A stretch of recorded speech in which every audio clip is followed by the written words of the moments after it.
Gemeente, hartlik welkom vanoggend hierso by ons in die erediens en die van julle wat later gaan inskakel aanlyn. Mag dit vir julle geseënde diens wees. Net soos wat ons nog wag vir 'n paar mense om in te beweeg, deel ek graag vanoggend net die afkondigings met julle. So die van julle wat nog betyds inkom, julle gaan dit net in die hartklop kan lees. Net 'n paar hoogtepunte, die van julle wat die hartkloppe het, julle sal dit net daar by julle kan sien.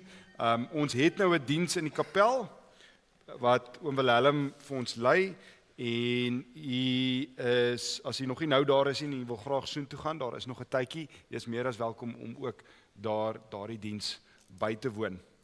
Ons gaan nou ietsie sê oor die stasies van die kruis en soos wat julle hier sit en het julle miskien al gesien, daar is 'n hele paar goedjies wat anders lyk in die kerkgebou. Daarmee saam as ons enige jong gesinne het, baie jong gesinne wat van die moederskamer gebruik maak, julle is meer as welkom in die maalruimte of dan nou die braai area kamer te sit. Daar's 'n TV met al die klank en daar's ook 'n klein areetjie of 'n groterige areetjie vir die kinders om rond te baljaar.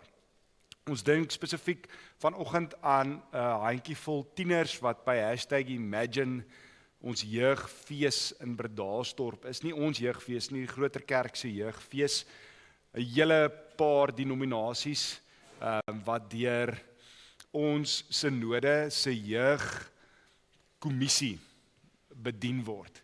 'n Groot jeugfees waar ons baie opgewonde is en ek sien nou net een van ons jeugleiers hierso wat besig is om vir my foto's te stuur en terugvoering te gee oor hoe dit tans gaan met die program en so. Wat ek wel weet om 'n tent daar te laat staan maak, daar in Bredasdorp se skougronde of die BKB of wat mense dit ook al noem. Dit is 'n massiewe nederigmakingsproses. Ons het ontrent geslaan aan daai tentpenne. Baie gesacrifice in die proses. Baie harde grond. Of soos wat Tian sê, dis onvrugbare grond. Gister, toe ons daai tente laat staan maak het. Gemeente, ons het dis uit die aard van die saak die groot leidingsweek wat dan vandag begin met Palm Sondag. Jy sal sien, ons is baie dankbaar vir die simboliek span wat ietsie daarvan uitbeeld, soos wat jy kan sien hierso af. Dit is nie net klere wat iemand neergegooi het nie, maar soos wat u nou sal hoor deur wat ons saam gaan lees en waar ons saam gaan nadink, dit het gebeur. Daai dag met die intog van Jesus in Jerusalem het die mense hulle klere ook so op die grond neergegooi as 'n tipe simboliese kroning van hierdie Messias wat hulle nog nie so goed verstaan het nie. Maar net 'n bietjie later meer daaroor. Jy sal sien, die verjaarsdag het ons hier in, ons het 'n ondersteuningsgroep vir die demensieleiers en ook mense wat demensieleiers in hulle families het. Eerskomende Woensdag, 10 uur kom hulle in die diensentrum bymekaar. U is meer as welkom om vir Suster Ronel Kalitz te kontak indien u nog nie gegaan het nie en meer inligting wil hê oor dit. Ons kry baie goeie positiewe terugvoering daaroor. So indien u dink u sal daarby kan baat vind, wil ons u uitdaag. Nie net uitnooi nie, maar uitdaag om alles net een keer daardie groep by te woon. Ons het 'n gemeentekamp die 23ste tot die 25ste Oktober by Montetjie Karavaanpark.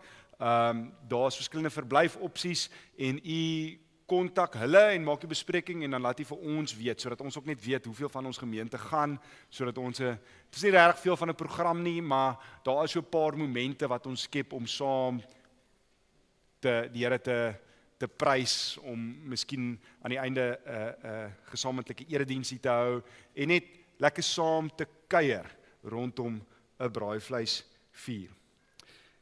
En dan iets waaroor ons baie opgewonde is ons feesblad wat ons so begin saamstel vir ons viering van die gemeente se 25-jarige bestaan. Ons weet baie van julle is al van die begin af, of van die vroeë jare van die gemeente deel van die reis van Onrus gemeente. En ons wil u vra om te gaan krap in die fotoalbums. Ek dink nog die daai tyd was al veel digitale kameras nie, maar om te gaan rondkyk, miskien hier vroeë Facebook jaar, ek dink Facebook in 2007 begin, so daar moes ons al goed opgelaai het. En bring asseblief die foto's vir ons. Selfs die stories wat saam met daardie foto gaan, sodat ons 'n bietjie van 'n databasis kan opbou, nie net vir hierdie feesblad nie, maar ook vir die feesblad oor 50 jaar. En nou, as ek daaraan dink, as die Here se genade is, soos ek miskien dan nog deel van die gemeente se storie, se verhaal as leraar. So asseblief, as jy foto's neem, moenie net dit delete nie. Bring dit asseblief vir ons. Ons wil graag 'n database skep en die storie van die gemeente so vertel en met almal deel. Ons het 'n bestuursvergadering hierdie week gehad en dit is 'n lekker vergadering. Ons is so opgewonde om te sien waarmee die Here besig is in Onderrivier gemeente en waantoe die Here op pad is en om die genade van die Here te ervaar hoe ons kan deel vorm van hierdie beweging. Jy het 'n paar goedjies wat jy kan sien hierso op die agterblad, terugvoering oor ons bestuurspan vergadering wat plaasgevind het en ons is oorweldig, ons is sprakeloos en uiters dankbaar vir die Here om dan nou, soos wat ons gesê het op 'n kommunikasiegroepe met julle te kan deel, dat ons netto inkomste vir die bazaar R509,000 was hierdie jaar. Ek dink ons moet vir die Here en vir onsself met mekaar 'n lekker hande klap gee. Baie dankie julle en indien julle deel wil wees van die evaluering, die droom vir volgende jaar, wat volgende jaar moet gebeur, kan jy ons gerig skakel by die kerkkantoor, dat ons nie daai energie nie channel nie. Want soos wat my pa altyd sê, as jy nie energie channel nie, dan verdamp die energie. Sodat ons al klaar 'n bietjie van 'n plan van aksie in plek kan hê vir die jaar 2027. Gemeente, soos ek in die begin gesê het, is dit hierdie week die groot leidingsweek en ons het weer die stasies van die kruis en ek wil graag vir oom Michiel na vore roep. Tannie Maritjie, kom tannie saam of is dit net oom Michiel? Tannie Maritjie.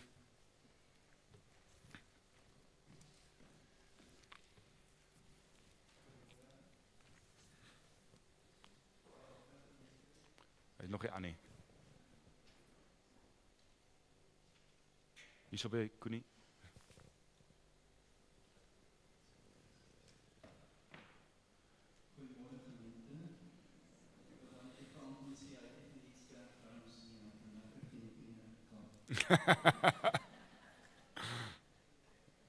Gemeente, groot leidingsweek begin vandag met die Paulus-Sondag. Ek kom tog in Jerusalem. Dankie vir die hande wat dit so mooi simboliek gebring het. En dan laas jaar het die Here die Via Dolorosa of Stasies van die Kruis geweldig geseën. Dit het vir so baie mense so baie beteken. En ons het daarom ook besluit om dit van maandagoggend 8:00, elke dag, maandag, dinsdag en woensdag, oggend 8:00 tot die aand 7:30 oop te hou. U sal 'n boekie ontvang waarin al die 9 stilword momente of stasies verduidelik word en ons sal vir u mooi wys hoe om te stap. Dit begin agter agter die dienssentrum, is die tuin van Getsemane en dan volg jy maar net die instruksies. Neem tyd, nooi u vriende.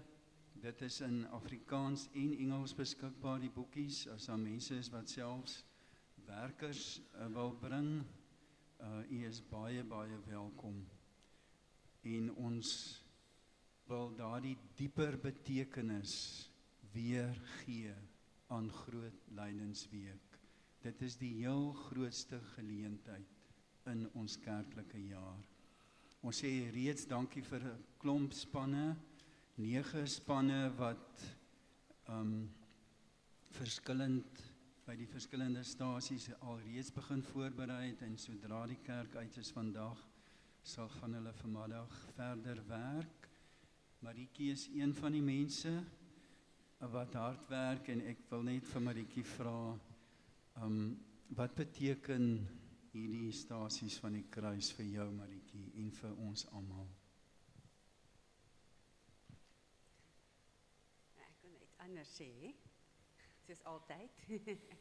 So ek het 10 jaar gelede het ons hier 'n gebedsweek aangebied, en Anton het my die aand gevra of ek nie vir die tieners iets sal sê oor die gebedsweek nie.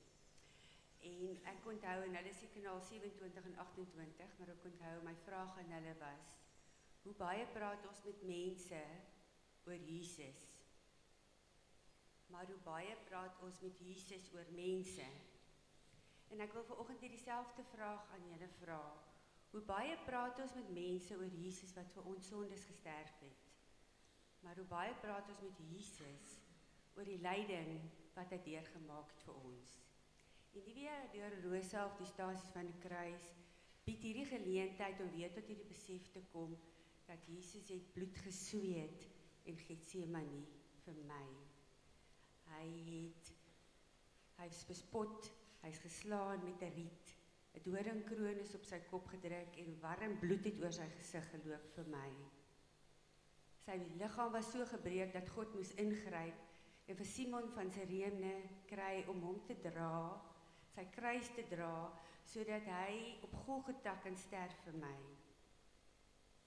Hy is begrawe, hy het opgestaan en hy het opgevaar vir my.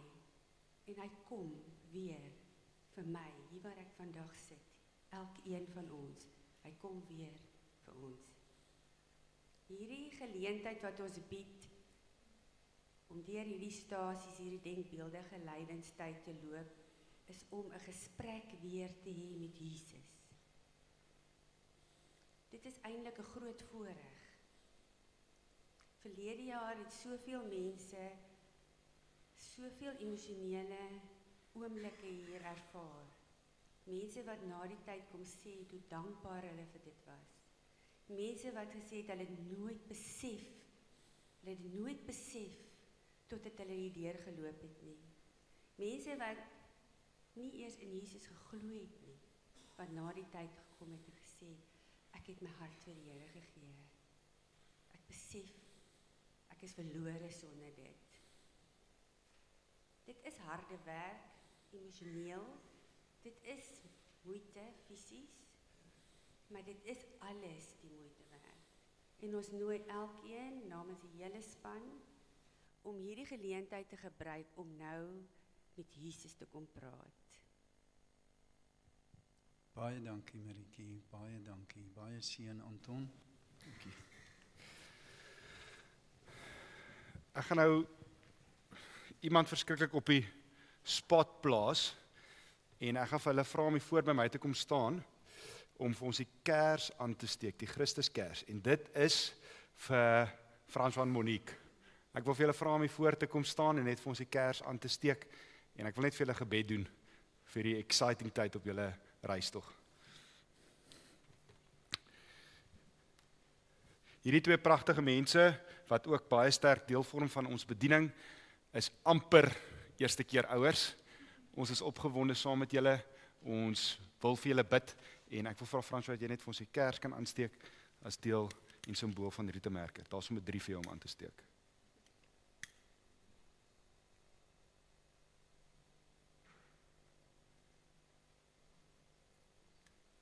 Sit sommer daar neer. Ek staan nie by my. Kom ons bid saam. Ag Here, as ons so dink aan u kerk in die kleine, dan raak ons verskriklik opgewonde. Ons raak opgewonde ook oor hierdie twee pragtige mense, want ons weet u hou hulle in die holte van die hand. En Here, ons bid vir die tyd wat voor lê, vir Monique en vir François, en vir baba en hoe ons iets van hemel kan ervaar in 'n tasbare oomblik. Ons vra vir bonatuurlike kalmte, dat hulle sal onthou dat hulle in ons heilige gemeente ondersteuningsnetwerk het. En dat hulle hierdie klein babietjie sal oorweldig met liefde, soos wat U vir hulle eerste en nog steeds oorweldig met liefde. Ons bid vir U beskerming, en dat alles goed sal verloop in Jesus naam. Amen. Dankie julle. Gemeente, ons het geleentheid om die Here te dien met ons dankoffers, en terwyl ons dit doen, gebruik 'n tydjie om net stil asem te haal, tot verhaal te kom en te dink aan Palm Sondag. Baie dankie.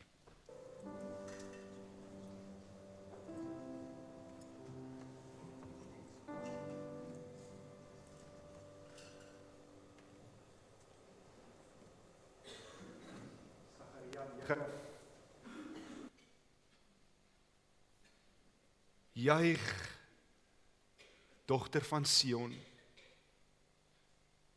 Jubel, dogter van Jerusalem. Kyk, jou koning kom na jou toe. Hy's regverdig en die oorwinnaar. Hy's nederig en ry op 'n donkie, op die hingsvul van 'n donkiemerrie. Gemeente, kom ons staan vir ons eerste 2 liedere waar ons sitplekke gaan inneem vir ons tweede 2 liedere. Kom ons staan.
Gemeente, kom ons sluit die oë en net daar waar jy sit, gee ek vir jou en myself 'n geleentheid om te dink aan hierdie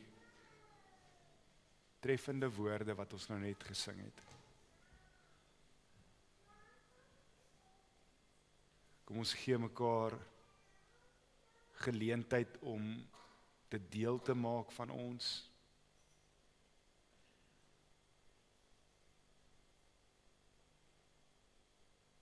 Om die toneel voor ons te sien afspeel.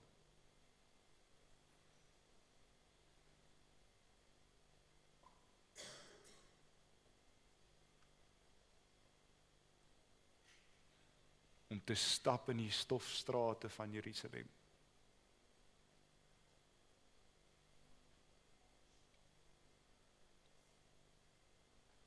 In die skadu van die kruis.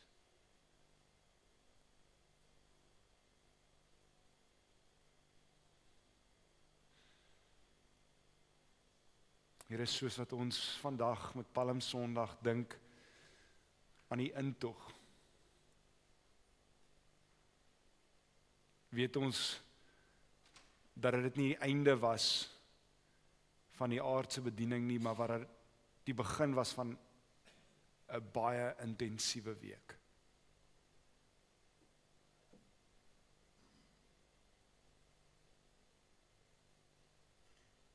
Wat jy geweet het, soos wat jy op die rug van die donkie gery het, dat jy nie op pad was na 'n troon toe nie. Sommige mense dalk gedink het jy was op pad na 'n troon toe, soos hulle iets inry het. Maar jy het geweet jy is op pad na Golgotha. Vir elke een van u kinders, ook hier in Onrusrivier.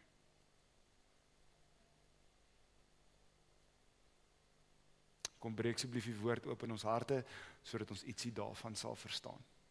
Ons bid in Jesus naam. Amen. Just want to ask Brian, will you just translate for Lubabalo, because his Afrikaans is a bit rusted. Okay. Julle, ons lees Matteus 21, vanaf vers 1 tot 11. Die intog van Jesus in Jerusalem. En ek wil vir u vra om die beste probeer om jouself in te leef in hierdie toneel in. Hierdie historiese gebeurtenis, om dit te sien voor die afspeel, om die, as het ware, die stofstrate te ruik, om die mense se geskree te hoor, en om vir Jesus te sien. Ons lees vanaf vers 1. Toe hulle Jerusalem nader en by Betfage teen die Olyfberg kom, stuur Jesus 2 disippels met die opdrag: gaan na die dorpie daar voor julle, en julle sal dadelik 'n vasgemaakte donkie vind met 'n vul by haar. Maak haar los en bring hulle vir my. En as iemand vir julle iets sê, moet julle antwoord: die Here het hulle nodig. Dan sal hy hulle dadelik laat gaan. Dit het gebeur sodat vervul sou word wat deur die profeet gesê is: sê vir die dogter van Sion, kyk, jou koning kom na jou toe. Hy is sagmoedig en hy sit op 'n donkie, en op 'n jong donkie, die vul van 'n pakdier. Die disippels het vertrek en gemaak soos Jesus hulle beveel het. Hulle het die donkie en die vul geneem, boklere op hulle neergesit, en hy het daarop gaan sit. Die groot skare het hulle boklere op die pad oopgesprei, en ander weer het takke van die bome afgekap en het op die pad oopgesprei. En dan hier is 'n eentjie wat ek net graag wil highlight saam met julle vandag. Uitlig. Vers 9. Die skare wat voor hom uitgeloop en die wat gevolg het uitgeroep: Hosanna vir die seun van Dawid. Geseënd is hy wat kom in die naam van die Here. Hosanna in die hoogste. Toe hy Jerusalem binnegaan, was die hele stad in rep en roer. En hulle het gevra: wie is hierdie man? Die skare het gesê, dit is die profeet Jesus, die een van Nasaret in Galilea. Ons lees net tot sover. Gemeente, Palmsondag was 'n dag vol verwagting. Dit was amper 'n feesdag. Daar is beweging, daar is verwagting, daar is hierdie amper al spesiale energie in die lug. Jesus kom Jerusalem binne en vir 'n oomblik lyk dit asof alles bymekaar kom. Asof alles nou begin sin maak. Asof die mense uiteindelik begin besef het wie Jesus is. Die skare stroom saam, mense gooi hulle klere op die pad, takke word afgesny en voor hom neergelê. Die hele toneel lyk soos 'n kroning. Maar as ons 'n bietjie tyd spandeer om regtig waar te kyk na hierdie teks, kom ons agter dat Matteus hierso skryf met 'n baie groot fokus op die diep spanning wat daar plaasgevind het, wat daar gevoel was. Hy vertel nie net van 'n vrolike intog nie. Hy vertel van die begin van 'n intensiewe konflik wat uiteindelik op Golgotha sou eindig. Hierdie is nie die einde van die storie nie. Dit is die begin van Jesus se laaste week van sy aardse bediening. En daarom, ja, reeds op die rug van die donkie dra hierdie verhaal die skadu van die kruis.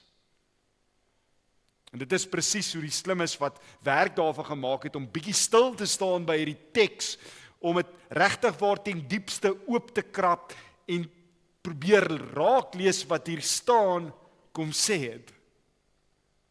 Hulle beskryf die toneel as iets wat nie net spontaan gebeur het nie. Hierdie intog was nie net 'n spontane optog nie.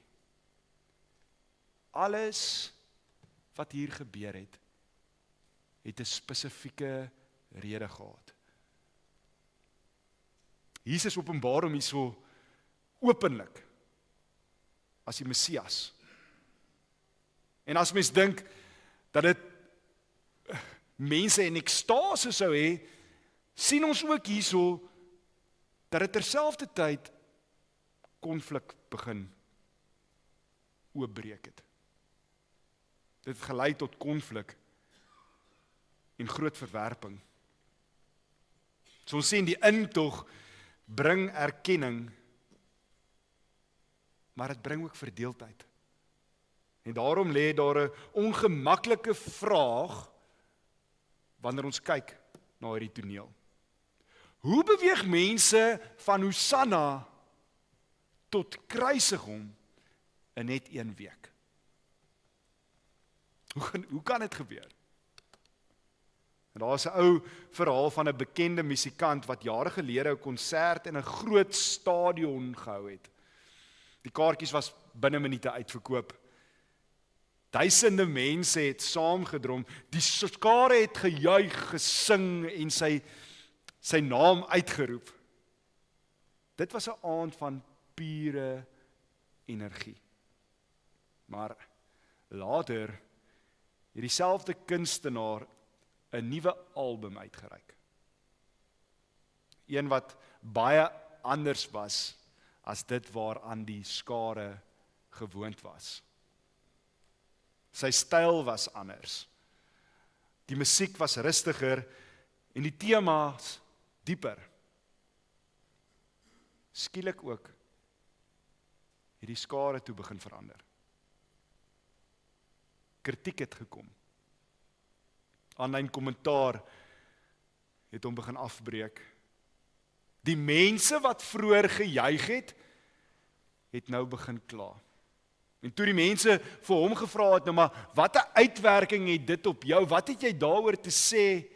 Het hy die volgende gesê. Hy het gesê, die skare het my nie verlaat omdat hulle my nie geken het nie. Hulle het my verlaat omdat ek nie geword het wat hulle gehoop ek sou wees het nie. Dit is my so 'n mooi beskrywing van dit wat op Palm Sondag gebeur. Die mense wat Jesus verwelkom, hulle doen dit met groot entoesiasme. So opgewonde. Hulle glo iets groots is besig om te gebeur, maar hulle verwagting sou bepaal hoe lank hierdie entoesiasme hou.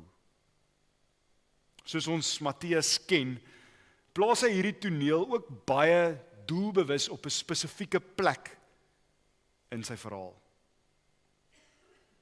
Net voor hierdie gebeurtenis lees ons van die 2 blinde mans. En hulle was al langs die pad, verlate, vergete, en hulle roep uit, Here, Seun van Dawid, ontferm U self tog oor ons. Julle, dis daardie titel, Seun van Dawid, wat ons moet onthou wanneer ons die intog lees. Van die intog lees. Waarom? Want dit is 'n duidelike messiaanse titel. Die ironie hier, vriende, is merkwaardig. Blindes sien wat ander mense nie kan sien nie. Hulle, die randfigure, die verstootes, herken iets van Jesus se ware identiteit. Hulle oë was blind, maar nie hulle harte nie. En dan, wanneer Jesus Jerusalem binnekom, begin die skare daardie selfde titel gebruik. Dit is asof die erkenning wat in die agterstrate van Jerusalem begin was, nou deur die skare oorgeneem word. Maar vriende, Matteus plaas dit dan ook spesifiek voor 'n ander gebeurtenis wat ons sien. 'n Baie dramatiese gebeurtenis. Die reiniging van die tempel. Met ander woorde, die intog is nie die eindpunt nie. Dit is die begin van 'n reeks gebeure wat spanning en konflik in Jerusalem as reaksie sou hê. Jesus tree nou openlik op. Hy versteek nie meer sy identiteit nie, maar dit is juis hierdie radikale openbaring wat ook verdeeldheid bring. Baie herken hom en baie verwerp hom. Onthou die woorde wat die skare hier in hierdie verhaal skree. Hulle roep uit, Hosanna vir die seun van Dawid. Geseënd is hy wat kom in die naam van die Here, Hosanna in die hoogste. Gemeente, hierdie is nie net 'n random uitroep wat hulle net daar uitgedink het nie. Hierdie gesegde kom uit Psalm 118. Psalm 118, 'n pelgrimslied wat gesing was wanneer mense op pad was na Jerusalem toe om te gaan aanbid. Die woord Hosanna, interessant genoeg, beteken oorspronklik red ons. Dit is 'n gebed. 'n roep na God om redding. Maar terselfdertyd het dit ook 'n lofkreet geword. 'n uitdrukking van vreugde en hoop. En wanneer die skare dus roep, Hosanna, sê hulle eintlik, Here, red ons. Maar Matteus voeg 'n belangrike frase by. Seun van Dawid. Daarmee maak hy die skare se bedoeling duidelik. Hulle sien Jesus as die Messias. Hulle erken hom as koning uit die lyn, uit die nageslag van Dawid. Julle, hierdie byvoeging is super betekenisvol. Matteus beklemtoon hiermee dat die skare na Jesus gekyk het deur die lens van alles wat hulle oor hulle lewe gehoor en geleer het oor die Messias. En die prentjie wat hulle begin vorm het in hulle koppe, was die prentjie wat hulle gehaat het toe Jesus nou hier aangekom het op die rug van 'n donkie in Jerusalem. Hulle gebruik nie net algemene lofwoorde nie. Hulle gebruik spesifieke messiaanse taal. Taal wat jy gebruik vir een wat kom, wat redding sal bring. Die gesalfde.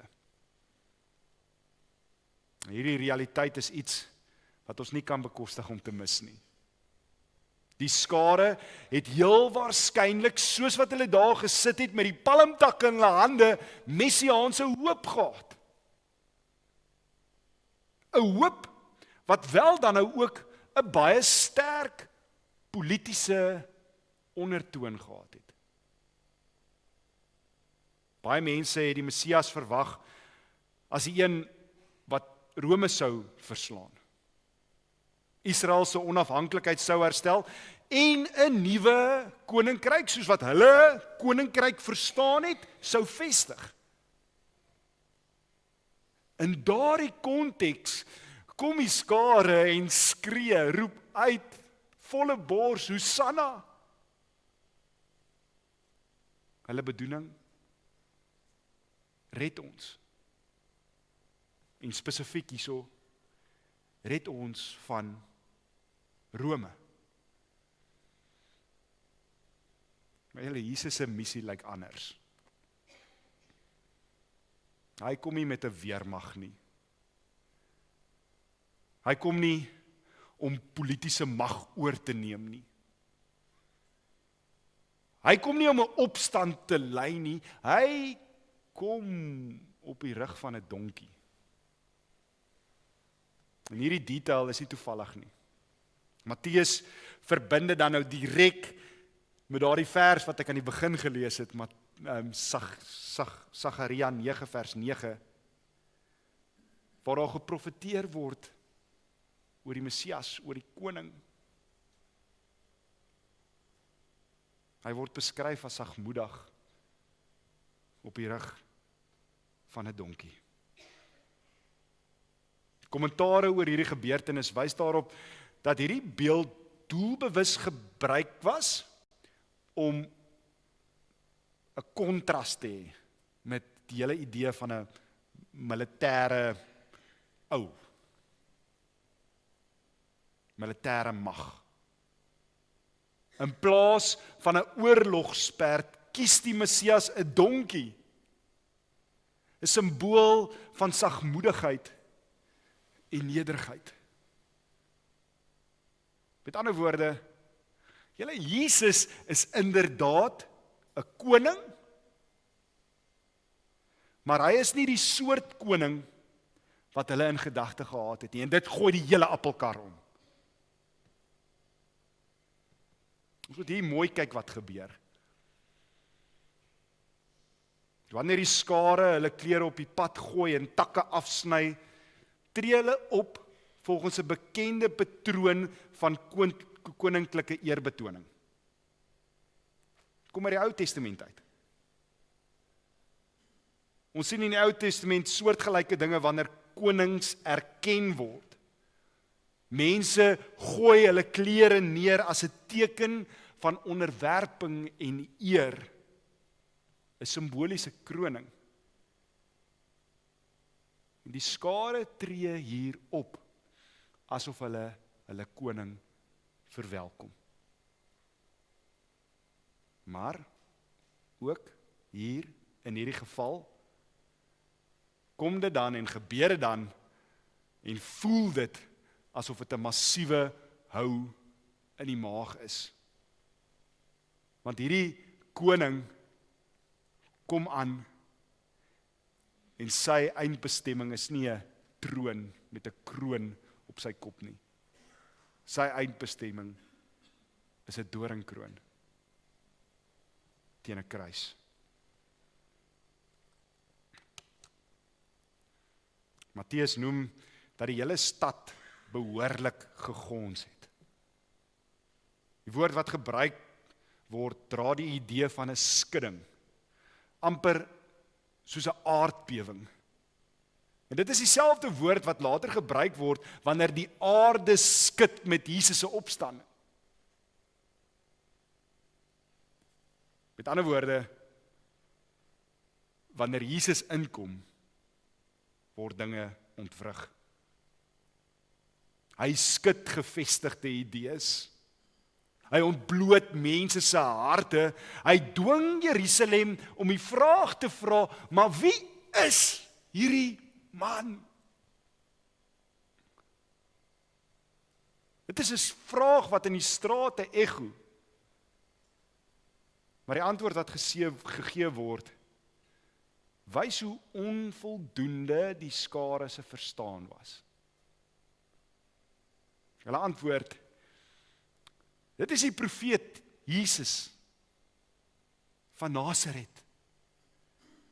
Nou, hulle is nie verkeerd nie, maar julle, dit is nie genoeg nie. Hy is meer as net 'n profeet. Hy is die Messias.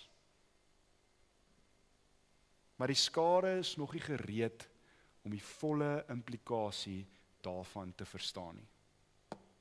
En dit is juis hier waar die lyn begin wat deur die hele groot lydingsweek loop. Op Sondag roep die mense uit, Hosanna. Teen Vrydag hoor ons ander woorde. Kruisig hom. Wat het gebeur?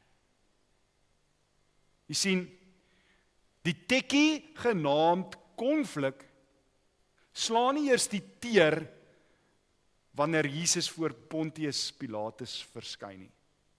Dit tref reeds hier die teer. Die skare erken Jesus, maar hulle vooropgestelde idees van hoe hy behoort te wees, verblind hulle om vir hom raak te sien.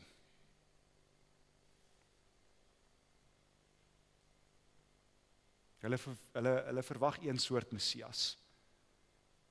En Jesus bring 'n ander soort redding. En wanneer daardie spanning duidelik word, draai die skare. Die tragedie van Palm Sondag is dis nie dat mense verander nie. Dit is dat mense van die begin af nie verstaan het wie Jesus is nie. Gemeente, op hierdie punt wil ek saam met u toelaat dat ons ook deur hierdie teks verander word. Dat ons na ons eie lewens kyk so 'n week voor opstanding Sondag. Hoekom?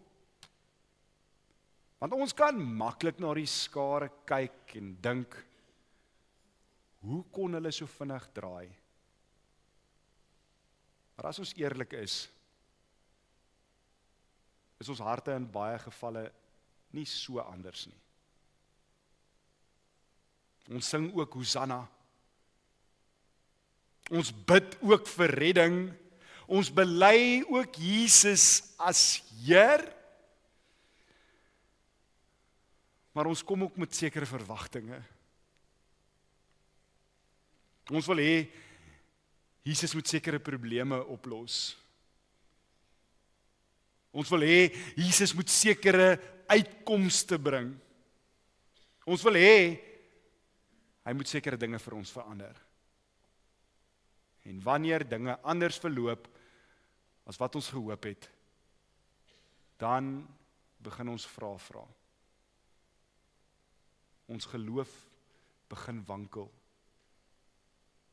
Palm Sondag vra dus 'n moeilike, tog eerlike vraag. Is ons Hosanna gebou op wie Jesus is? Of is dit gebou op wat ons hoop hy sal vir ons kan bied? En tog, te midde hierdie vreeslike verwisselende skare, bly Jesus konstant. Die skare juig, en hy gaan aan. Die skare verstaan verkeerd, en Jesus gaan aan. Gemeente, die skare begin hom verwerp, en tog gaan hy aan. Hy laat nie toe dat hulle verkeerde verwagting sy roeping verander nie. Hy bly getrou aan die pad wat voor hom lê. Die pad na die tempel, die pad na konflik, die pad na Golgotha. En dit is die evangelie van Palm Sondag. Ons redding hang nie af van hoe ons hom verstaan nie. Dit hang af van hoe getrou hy is.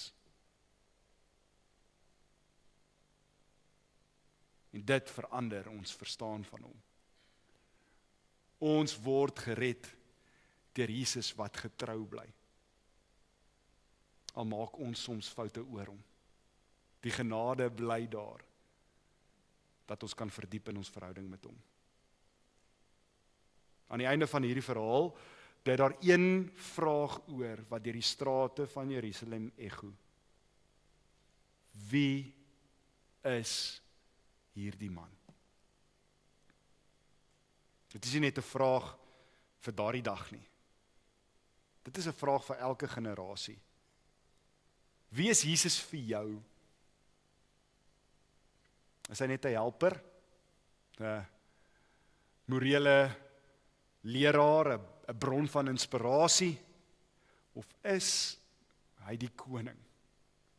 Selfs wanneer hy anders optree as hoe ons van hom verwag het. Palm Sondag nooi ons om saam met die skare te staan, maar nie om daar te bly nie. Dit nooi ons om dieper te kyk, om eerlik te wees oor ons eie verwagtinge, om te erken dat ons ook soms 'n Messias wil hê wat nie by ons planne inpas nie.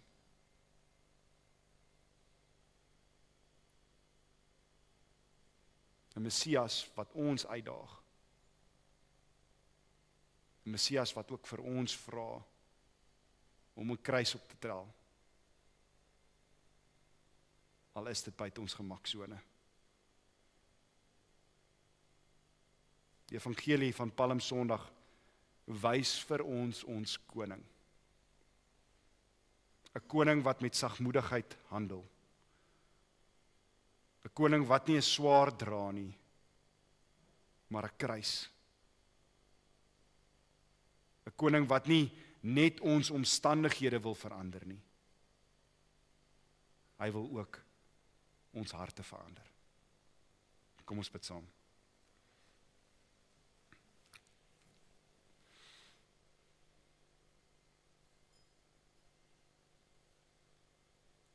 Here, ons bely vanoggend dat ons ook baie keer skree Hosanna,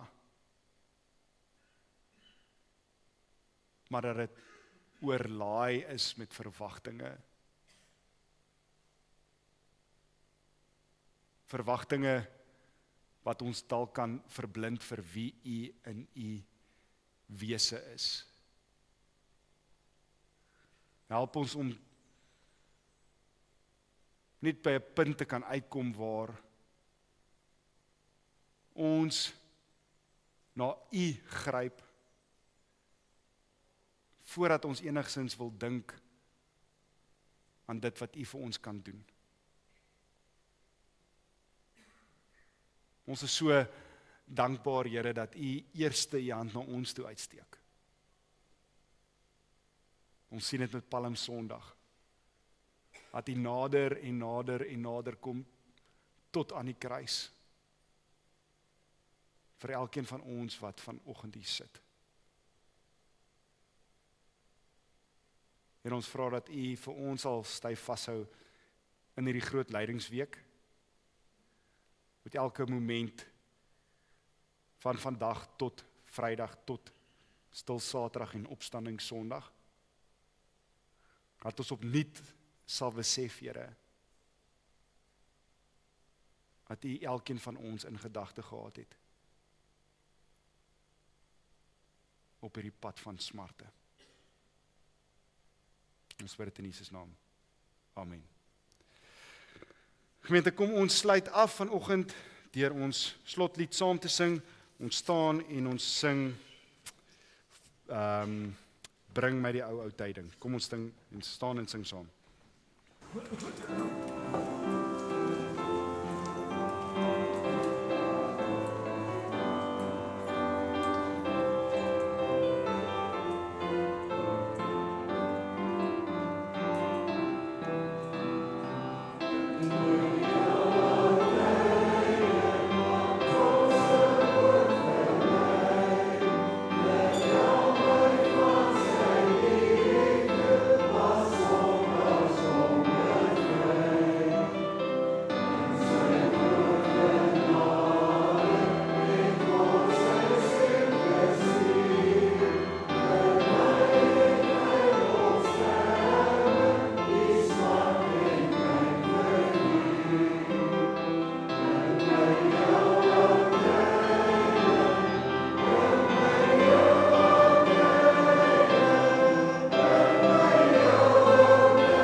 Vriende, ontvang die seën van die Here en gaan leef in sy vrede.